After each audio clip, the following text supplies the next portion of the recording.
Sonic's Green Hills Adventure Season 5 Chapter 21 The Infiltration.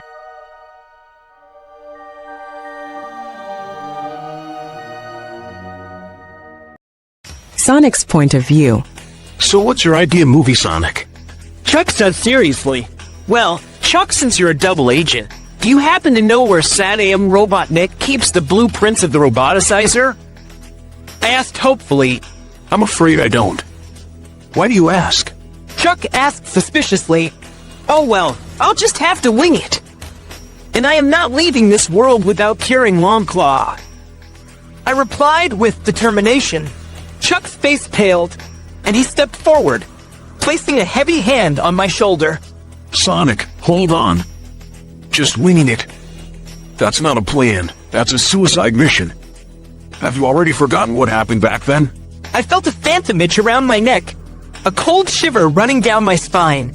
Robot Nick isn't just a buffoon with a mustache in this world. Chuck continued, his voice trembling slightly. You and Shadow told me what happened in that chamber.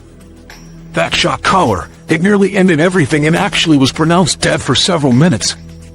You were inches away from losing your life, and the light in your eyes almost went out for good if it wasn't for Movie Shadow's healing ability. I can't let you walk back into that lion's den without a strategy. I went quiet for a second, the memory of the electricity surging through me, the smell of ozone, and the feeling of complete helplessness flickered in my mind. It shook me, I won't lie. My knees felt a little weak, but I looked up at him and forced a confident smirk. I remember, Chuck. Believe me, I do. I said, my voice steadying. But I'm not that same kid who got caught off guard. I've got something he can't account for. I started to tap my foot, the friction creating tiny blue sparks that danced across the floor. I can move so fast that the rest of the world just stops. I reassured him, my quills beginning to glow with chaotic energy. To Robot Nick, I'll be a blur he can't even see, let alone catch. Before he can even reach for a remote or pull a lever, I'll be miles away with those blueprints. I have to do this. For Longclaw, I reassured him, my quills beginning to glow with chaotic energy. The transition from the lush forest to the outskirts of Robotnik's industrial nightmare was jarring. The air grew thick with the smell of oil and burning metal, and the sky was choked by heavy, dark clouds. I stood at the edge of the tree line, staring up at the jagged silhouette of the fortress. All right, I whispered to myself, stretching my hamstrings. Fast as light, quiet as a shadow. Well, maybe a very loud blue shadow. I didn't just run. I exploded into motion. The world around me hit the brakes. To anyone watching, I would have disappeared in a crack of blue thunder. But from my perspective, the raindrops hanging in the air simply stopped falling. I sprinted across the no man's land. A flat, open expanse filled with motion sensors and hidden turrets. I saw the laser grids sweep slowly, like they were moving through molasses. I timed my jump, tucking into a spin attack that carried me right over the high-voltage fencing. A flight of SWAT bots hovered near the entrance. I didn't even have to hit them.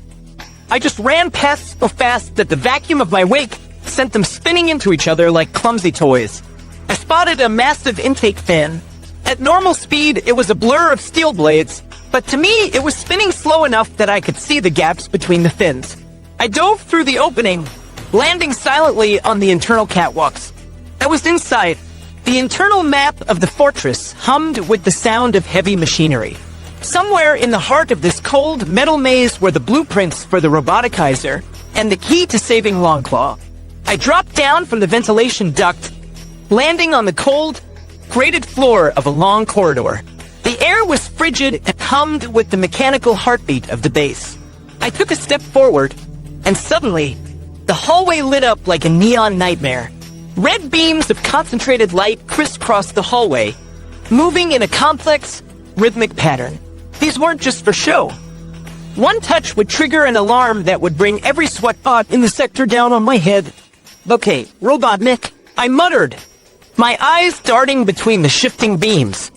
Let's see if your tech can keep up with a hedgehog on a sugar rush. The horizontal beam swept downward. I dropped into a low power slide, the blue sparks from my friction trailing behind me as I zipped underneath it with barely an inch to spare. 3 vertical lasers moved toward me like a closing gate. I didn't slow down. I jumped onto the sidewall, running horizontally to bypass the center of the trap before flipping back to the floor. At the far end, a dense mesh of lasers blocked the path entirely, pulsing every half second. I took a deep breath, feeling the chaos energy build in my chest. I waited for the pulse. Now, I moved so fast the air itself seemed to crackle. To any security camera, I was nothing but a blue streak that bypassed the mesh in the blink of an eye. I skidded to a halt in front of a massive circular blast door. Above it, a glowing sign read, Central Mainframe. I placed my hand on the cold steel of the door. The blueprints, the cure for Longclaw, were just on the other side. But as I reached for the control panel, I heard the faint, ominous sound of a hydraulic hiss coming from the shadows behind me. I didn't have time to wait for a hacking program to upload. My heart was pounding against my ribs. A mix of adrenaline and that lingering dread from the last time I played break-in at Robotnik's. I looked at the keypad. It was a complex, multi-layered biometric scanner. Sorry, Eggman, I smirked. But I don't have time for a thumbprint. I didn't need a password. I just needed frequency. I vibrated my hand at a high-velocity frequency, blurring my fingers until they were a hazy blue mist. I pressed them against the locking mechanism, sending a localized kinetic pulse directly into the tumblers. The massive blast doors groaned and slowly split apart.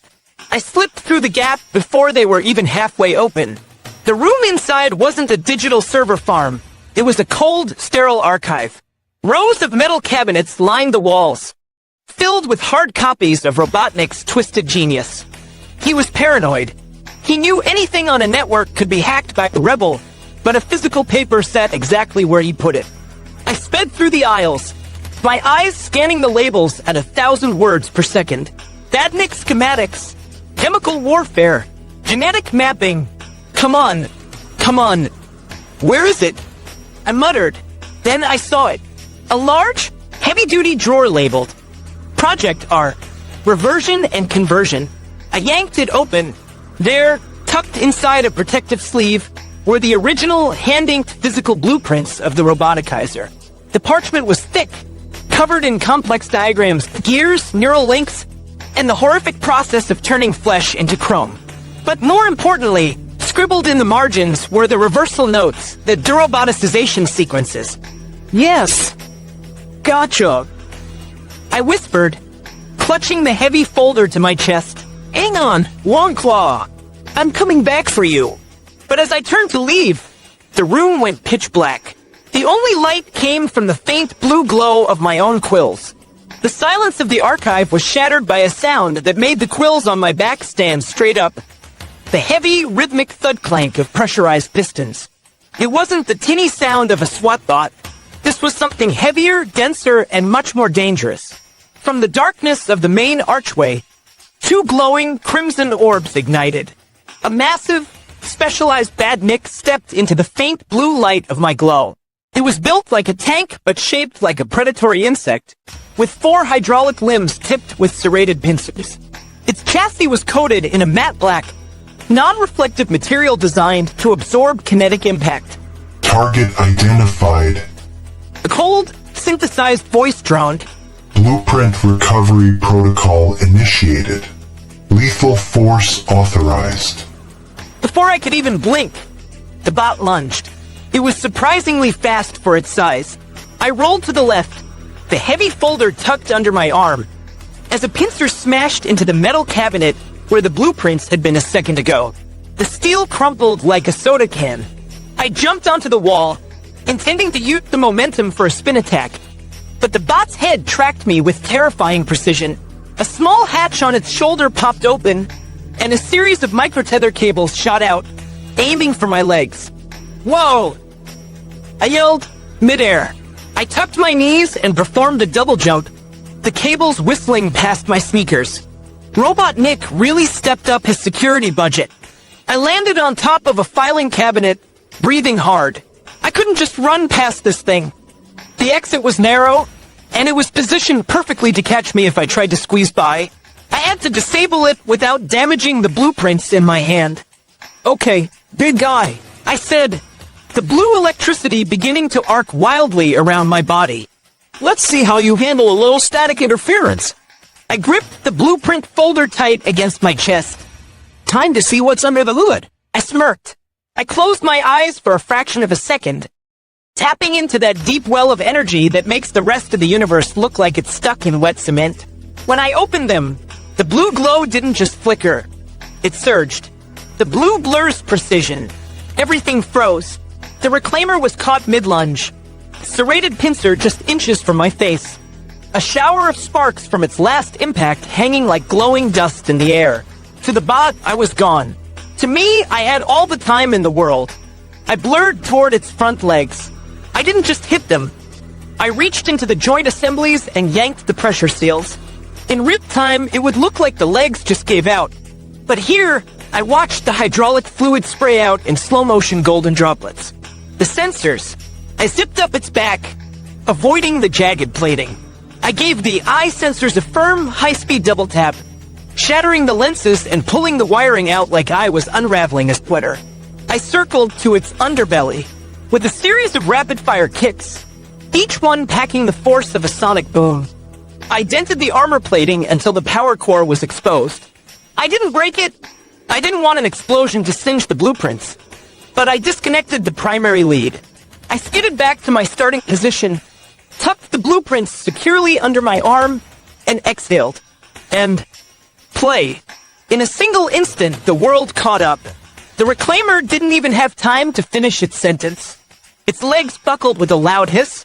Its eyes sparked and went dark. And the entire massive machine slumped forward, crashing into the floor with a deafening thud that shook the entire room. Maintenance is gonna have a headache with that one. I chirped, already turning toward the exit.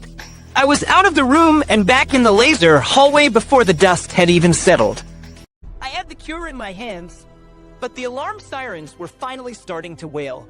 The whole base was waking up. I was halfway down the corridor, the blueprints tucked firmly under my arm, when a high-pitched, discordant hum filled the air. It wasn't a sound I recognized. My vision blurred, and blue electricity dancing off my quills suddenly flickered and died. A hidden panel in the ceiling retracted, revealing a specialized neural dampener. Before I could even register the trap, an invisible wave of sonic pressure slammed into my brain. Wait! No! I stumbled, my legs turning to lead. The blueprints slipped from my fingers, hitting the floor with a soft thud. The world tilted, spinning into a dark vortex. My knees hit the metal grating, and then nothing. The blue hedgehog lay motionless on the cold floor, his chest rising and falling in shallow, labored breaths. The vibrant glow of his quills had faded to a dull, dusty cobalt. From the shadows of the mainframe chamber, the heavy boots of Saddam Robotnik clicked against the metal. He stepped over the fallen blueprints, not even glancing at them. His cold, roboticized eyes were fixed solely on the unconscious hero. Persistent little pest. Saddam Robotnik hissed, his voice a gravelly mechanical snarl. He thought speed was an absolute defense. He forgot that even lightning can be grounded. A squad of SWAT bots marched into the hallway, their red optic sensors scanning the area. They hovered over Sonic, their metallic claws clicking in anticipation. Do not damage the specimen, Robotnik commanded, raising a gloved hand. He is far more valuable to me alive. For now, prepare the stasis pod. Use the reinforced titanium glass model. I want his kinetic energy completely neutralized. If he vibrates so much as a molecule, the dampeners will increase the sedative dosage. The SWAT bots moved with cold, clinical efficiency. They hoisted Sonic's limp body from the floor. As they dragged him toward the high-security wing, his heels left faint scuff marks on the floor, the last trace of the fastest thing alive before the heavy doors of the laboratory hissed shut. Robotnik picked up the blueprints, a dark, triumphant grin spreading across his face.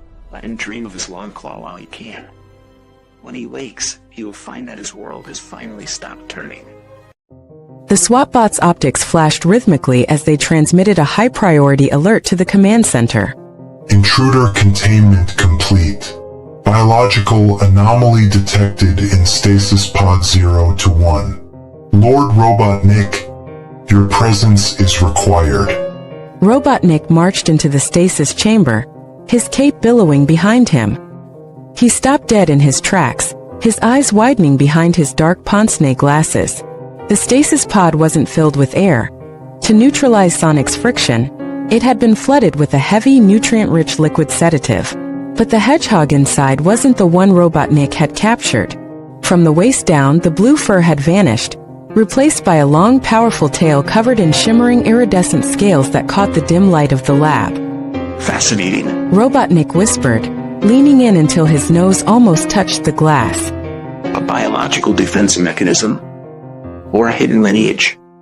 Either way, a localized Marog mutation. It seems our specimen has more secrets than I anticipated. He reached for a console and slammed his palm onto a red override button. Drain the sedative. Wake him up. I want to see the look in those eyes when he realizes he's a fish in a very small bowl. Movie Sonic's point of view. My eyes snapped open. Everything was blurry, distorted by a thick, greenish tint. I realized I was in a stasis pod, which meant one thing. I looked down and my heart nearly stopped. My legs were gone, replaced by my cobalt blue tail that swished instinctively against the glass. Oh no, not now, not here. I pressed my hands against the reinforced glass. On the other side, Robotnik was watching me. His face twisted into a smug, grotesque grin. I had to get out. I tried to focus, reaching for the heat power I'd used to dry off 1,000 times before. Wait, stop! I froze. If I used my heat powers now, trapped in the seal tank, I wouldn't melt the glass. I'd just turn this pod into a giant tea kettle. I'd boil myself alive before I even cracked the seal. I tried to tap into my blue electricity instead, the chaos energy. But as the first spark flickered at my fingertips, a jolt of agony shot through my entire body. The water acted like a massive conductor, turning my own power against me. The moment I let a bolt loose, I'd fry my own brain. I was trapped. No speed, no fire, no lightning. Enjoying the view, Hedgehog. Robotnik's voice boomed through the pod's internal speakers. You look so much more manageable behind glass. Tell me, does the tail come with a manual, or should I just start the vivisection and find out for myself? Robotnik's voice boomed through the pod's internal speakers. I slammed my fist against the glass. But the water slowed my punch to a pathetic crawl. I was the fastest thing alive, and I couldn't even move 3 inches. The bustling sounds of Knothole Village, the rhythmic hammering of building repairs, and the distant chatter of the freedom fighters usually felt like a comforting hum. But today the air felt thin, and the sunlight hitting the great forest seemed unnaturally dim. Marina's point of view. I stood near the edge of the village, my eyes fixed on the horizon where the dark, smog-filled clouds of Robotnik's territory stained the sky. My hand went instinctively to my chest, clutching the fabric of my tunic. Suddenly, a sharp cold shiver raced down my spine, unlike anything I'd felt before. It wasn't just a bad feeling. It was a physical pull, like an invisible tether tied to my heart was being yanked violently toward the north. Sonic? I whispered, my voice barely audible over the wind. The connection we shared, that deep unspoken bond, was screaming at me. I could feel his heartbeat, but it wasn't the steady, frantic drum of a run. It was heavy, muffled, and surrounded by a coldness that made my own blood run chill. I could sense the water, the crushing weight of being trapped. I closed my eyes, and for a fleeting second, a vision flashed behind my eyelids. A flash of blue scales, the glint of thick glass, and the suffocating feeling of being unable to strike back. He wasn't just captured. He was vulnerable in a way the world rarely saw. Marina? Is everything okay? I turned to see Sally looking at me with concern, but I couldn't find the words to explain the panic rising in my throat. I didn't need a scout's report or a transmission from the field. I knew. He's in trouble. I said, my voice gaining a hard edge of determination. The kind of trouble he can't run away from. Robotnik has him, and if I don't get to him soon... I didn't finish the sentence. I couldn't. I looked back toward the industrial wasteland. If Sonic was the ocean's fury, Then I was the only one who knew how to navigate the storm he was in. I didn't wait for permission or a backup team. Every second I delayed was another second Sonic spent trapped in that metal and glass nightmare. Guided by the tug in my heart, I navigated the outskirts of the fortress, slipping through the shadows like a ghost until I reached the high-security wing. I pressed my back against the cold, damp wall as the heavy blast doors hissed open. I watched from the darkness as Robot Nick, clutching a folder of blueprints and muttering to himself about biological wonders, marched out of the room with a trail of SWAT bots behind him. The moment the coast was clear, I sprinted inside. Sonic! I gasped, my heart shattering at the sight. He was suspended in a cylinder of murky green fluid. His beautiful blue tail, the secret he carried with such grace, was curled tightly in the confined space. His eyes were open wide with a mix of panic and exhaustion.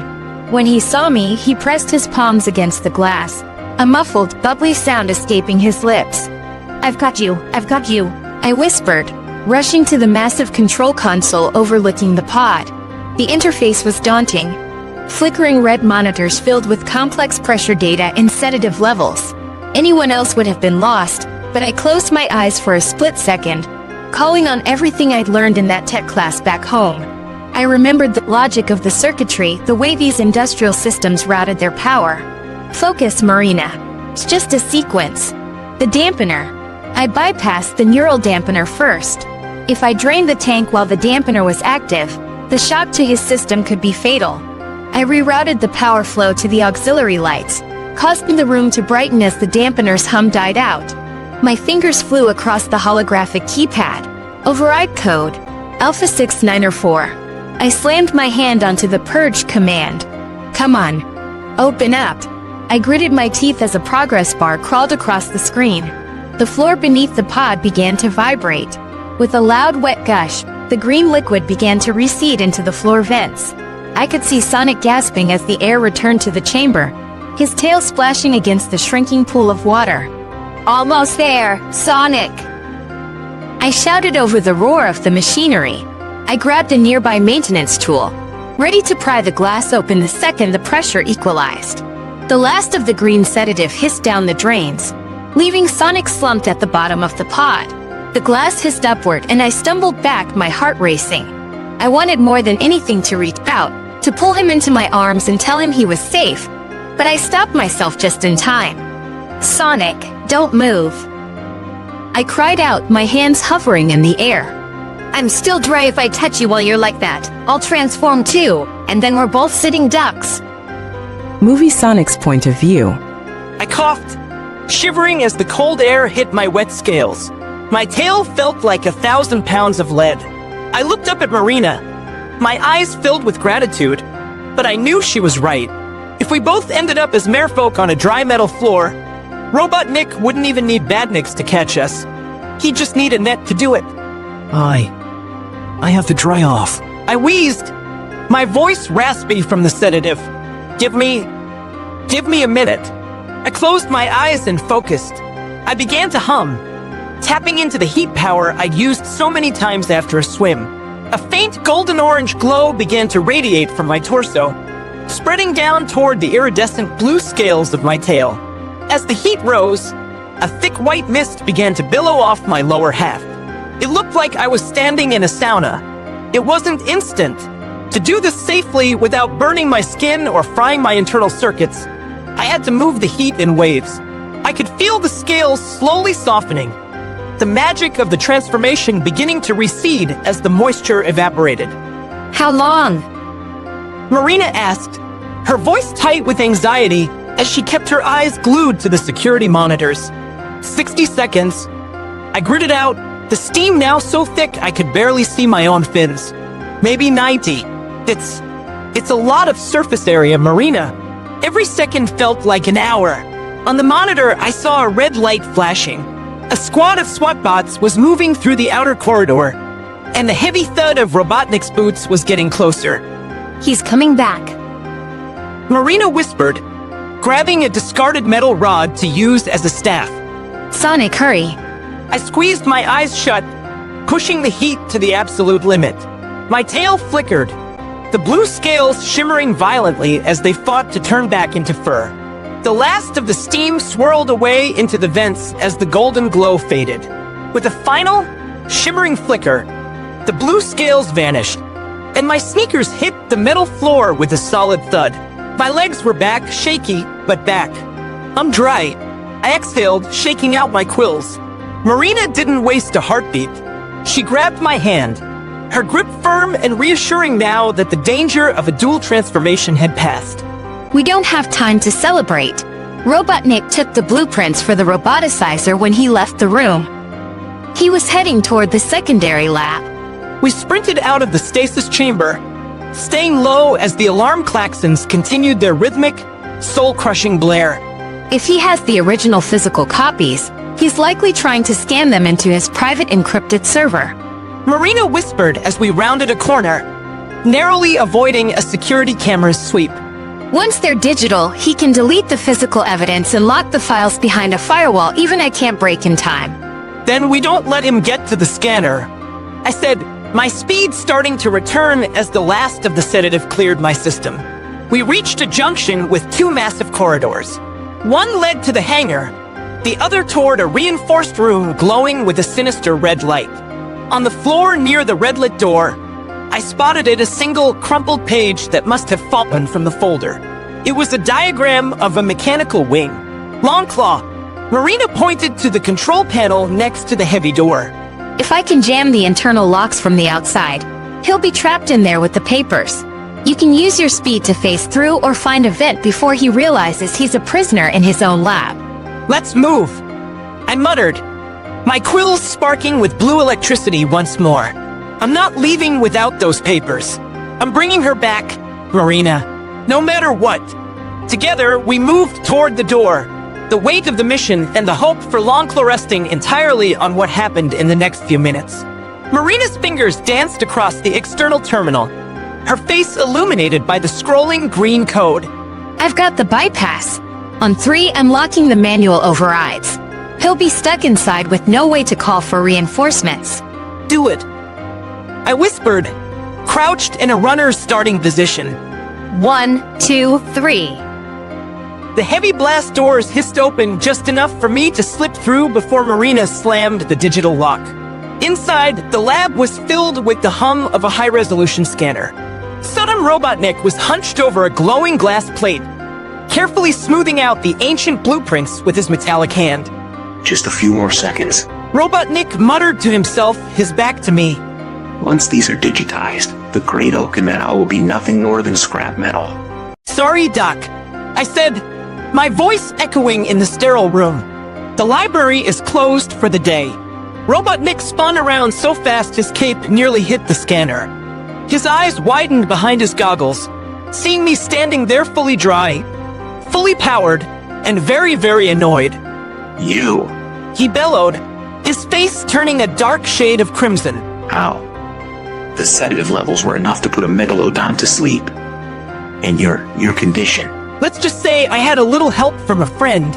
I smirked, glancing toward the sealed door where Marina was holding the line.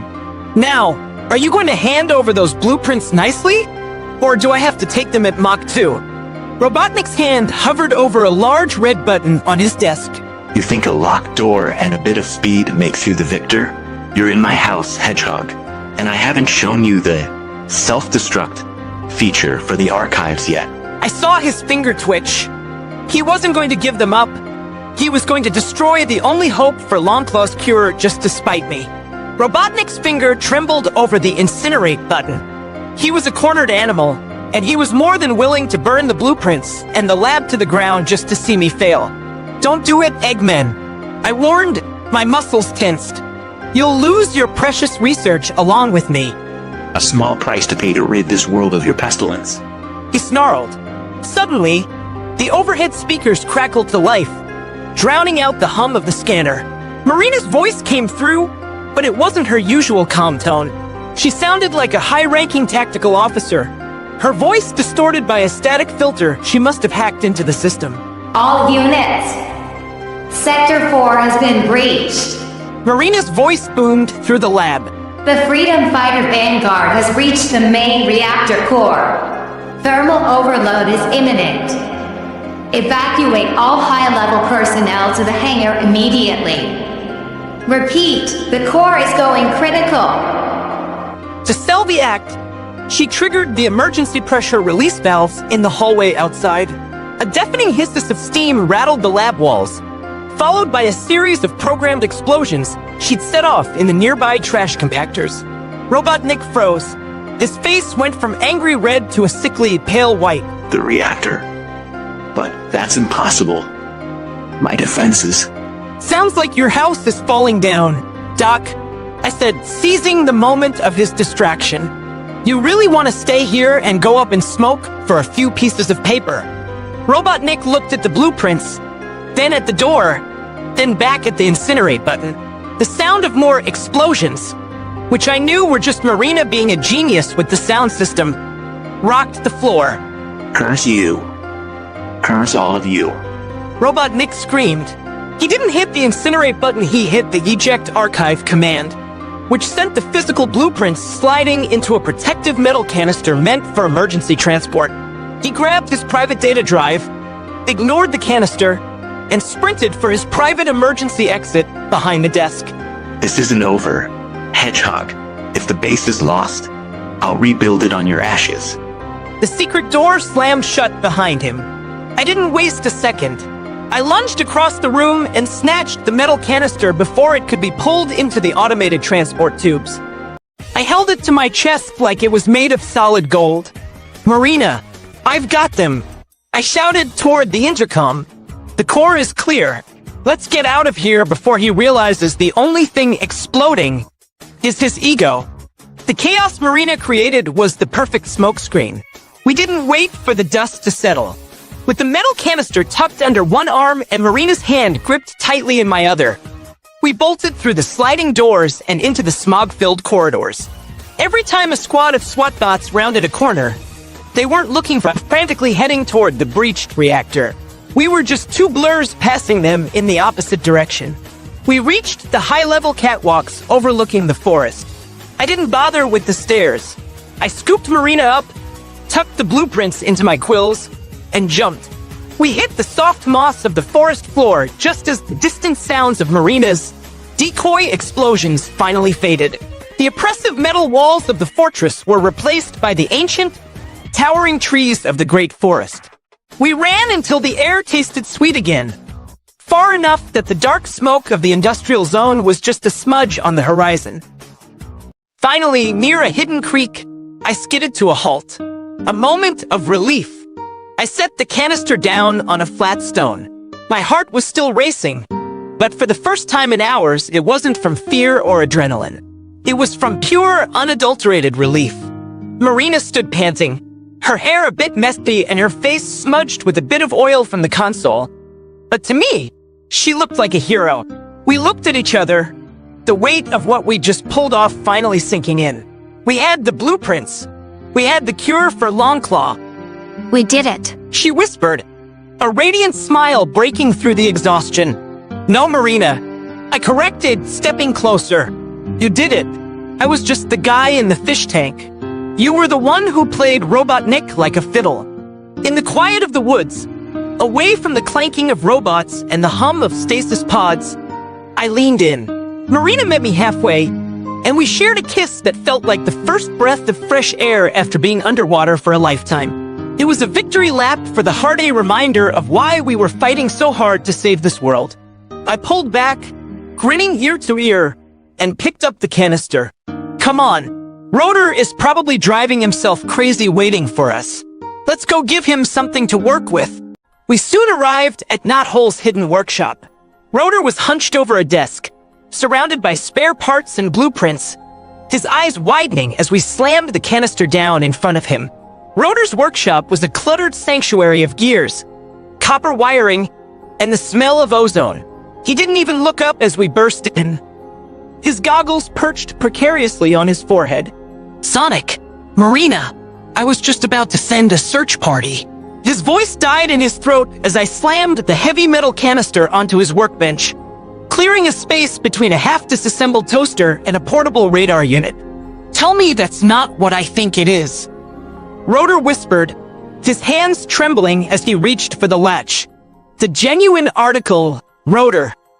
I said, leaning against the workbench as the adrenaline finally began to ebb. Hand signed by the doctor himself. Physical copies. Rotor clicked the seal open. A faint hiss of pressurized air escaped as he carefully slid the thick, yellowed parchment out onto the table. As he unrolled it, weighting the corners down with heavy wrenches, his eyes began to race across the intricate diagrams. His jaw dropped.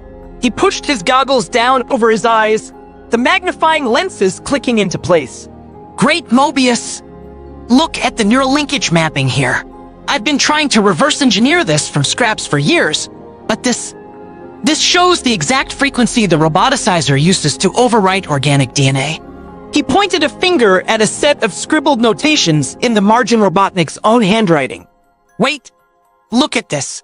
The conversion isn't permanent at a cellular level. It's a continuous suppression field. If we can build a pulsimeter based on these reversion notes, we won't just be cutting metal.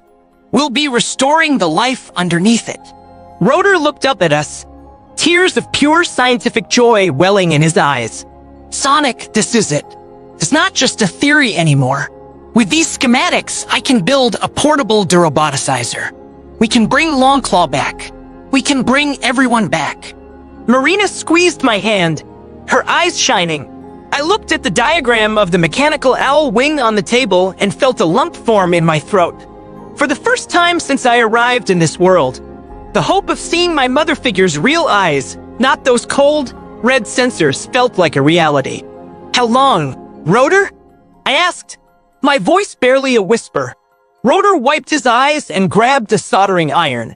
I need to calibrate the chaos energy intake to match these specs. Give me through the night. By sunrise, we'll be ready for the first test.